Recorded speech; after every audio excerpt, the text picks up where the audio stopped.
Jadi sebenarnya cerita-cerita mengenai duka tenaga medis ini udah banyak ya, ada yang dipukul, ada yang kena stigma negatif di lingkungan, bahkan banyak hal. Kita akan membahas lebih detail, sudah ada beberapa narasumber yang bergabung bersama kami. Ini sudah ada Dr. Brian dari Tenaga Ahli Utama KSP. Assalamualaikum, selamat pagi Dr. Brian. Waalaikumsalam warahmatullahi wabarakatuh, selamat Sehat pagi. Ya dok ya? Alhamdulillah. Alhamdulillah. Selain itu juga ada Bapak Fadli Amran, Wali Kota Padang Panjang. Assalamualaikum Pak Wali Kota.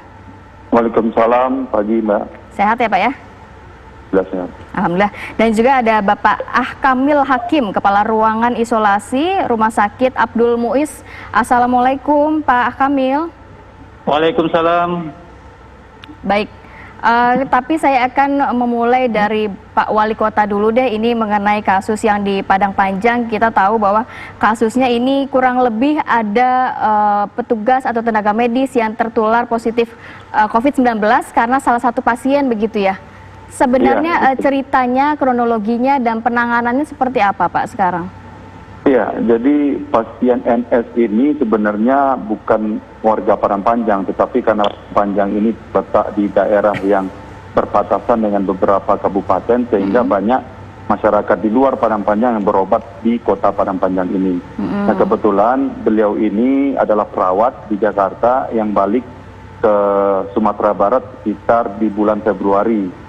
Nah, suami beliau ini balik di bulan Maret dan ini berkali-kali datang ke rumah sakit untuk mencek kesehatan kehamilannya yang memang beliau sudah hamil lebih kurang 8 bulan pada saat itu. Nah, di situasi itulah terakhir sudah mulai merasakan sesak nafas di akhir April kemarin. Nah, ini baru kami rujuk ke Kota Padang di RSUP M. Jamil, di sana buktikan positif, tetapi alhamdulillah sudah melahirkan di Kota Padang. Berarti sebelumnya ibu hamil ini tidak ada gejala apa-apa ya? Sebelumnya mungkin ketika pemeriksaan kesehatan atau janin ini tidak ada gejala, karena datang ke rumah sakit pun itu setelah beberapa kali datang ke bidan di kabupatennya begitu. Namun karena sudah ada keluhan seperti apakah itu sesak nafas, nah ini baru dirujuk ke rumah sakit pun juga berkali mencek begitu. Nah akhirnya diputuskan untuk dibawa ke Padang untuk diperiksa lebih lanjut dan hasilnya positif begitu Mbak. Oke. Pak, lalu karena kan sudah ada di rumah sakit ya, ini tracingnya bagaimana Pak sampai sejauh ini, lalu kebijakan yang diambilnya bagaimana Pak? Iya, jadi kita sudah men-swab itu lebih kurang, sebentar saya buka, lebih kurang sebanyak 528 ya. Ini hasil dari tracking yang 14 orang positif di rumah sakit ini. Jadi di swab pertama itu kalau tidak salah 50 petugas medis dan juga petugas operasional rumah sakit, itu hasilnya 14 orang positif. Nah di situ kita kembangkan lagi baik dari keluarganya, dari orang-orang terdekat ataupun orang yang pernah terpapar. Sampai hari ini itu 528 tes swab sudah kita lakukan. Yang sudah selesai keluar hasilnya itu 358. Dari klaster rumah sakit berkembang ke klaster rumah salah satu pasien, itu bertambah 4 orang. Jadi sekarang totalnya 19 orang. Tetapi masih dalam pengembangan kasus yang di rumah sakit ini. Jadi belum ada klaster-klaster baru di Kota Padang Panjang. Ini kita buktikan melalui tes swab yang 528 ini. 19 itu tenaga medis semua yang positif? Dari yang tenaga medis, yang tenaga rumah sakit itu ada sekitar 14 orang. Kemudian? Dari 14 orang itu ada 2 orang dokter, ya, ada 4 orang perawat, ada 2 orang bidan dan juga petugas operasional Sapam 1 orang kalau tidak salah. Nah, yang 5 orang terakhir ini satu rumah, Mbak. Oh, jadi memang 14 tenaga medis, 5 dari keluarganya ya? Iya, pasien nomor 9 kalau tidak salah.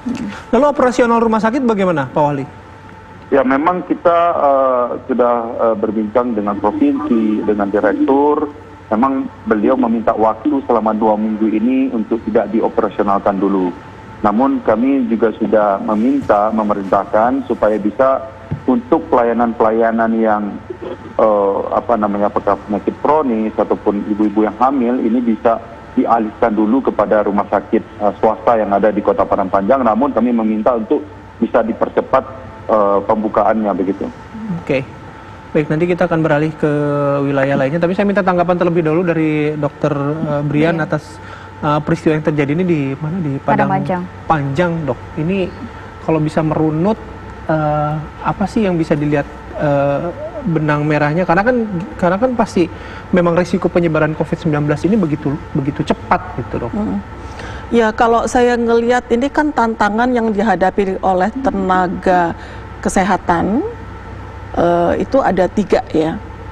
Pertama adalah dia sebagai pemberi layanan di fasilitas kesehatan yang setiap hari kontak dengan, bisa kontak erat ya, karena definisi kontak erat itu hanya 15 menit bertemu dalam jarak kurang dari 1 meter. Itu dia resiko, karena terjadi kontak erat sehingga resiko untuk terpaparnya itu tinggi. Satu. Yang kedua, tenaga medis ini juga sebagian kan memberikan layanan juga di luar rumah sakit. Jadi dia ada peluang yang kedua di tingkat komunitas. Kemudian yang ketiga, sebagai anggota masyarakat, dia juga bisa, statusnya juga bisa menjadi sebagai pasien ya. Tadi yang kasus yang ibu hamil perawat ya tadi ya. Itu saya nggak begitu jelas mendengarkannya, tapi ada 2 kemungkinan, dia memang sebagai pasien atau dia terinfeksi dalam pekerjaannya. Karena pekerjaannya. Jadi ada 3 tantangan yang dihadapi. Sehingga kalau melihat ini sebetulnya semua pihak, tidak hanya pemerintah pusat ya, tapi pemerintah pusat, daerah, dan juga di penyedia yang bertanggung jawab untuk fasilitas kesehatan harusnya melihat tantangan tersebut. Misalnya kalau untuk tenaga kesehatan yang berada di rumah sakit, harusnya ada kebijakan di sana bagaimana secara rutin untuk memeriksa tenaga kesehatan di sana itu kasus positifnya seperti apa, karena terpapar pasti terjadi, apalagi untuk rumah sakit yang memang menerima menangani kasus COVID-19 ini. Kemudian dan yang kedua adalah itu kan untuk deteksi awal. Kemudian pencegahan dipastikan itu terjadi. Saya yakin seharusnya ya kalau mengikuti protokol, harusnya mereka itu tenaga kesehatan di rumah sakit itu dia sudah cukup untuk melindungi dirinya kalau dia patuh pada protokol dengan alat pelindung diri. Ada aturannya kapan menggunakan alat pelindung diri level 1, level 2, level 3. Tadi kan kalau nggak salah ada tenaga pendukung juga yang terkena ya, berarti bisa jadi ini lolos juga. Kemudian penggunaan alat pelindung diri juga yang sering kali lolos, ini harus dipastikan tidak hanya sekedar menggunakan itu kemudian sudah terlindungi. Yang sering lolos itu justru pada saat membukanya.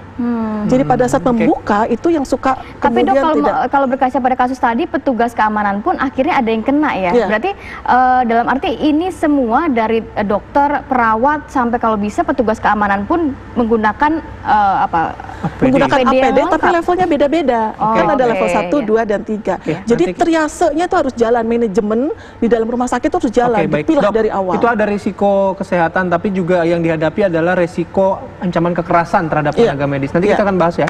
Lebih lanjut, kami harus jeda terlebih dahulu.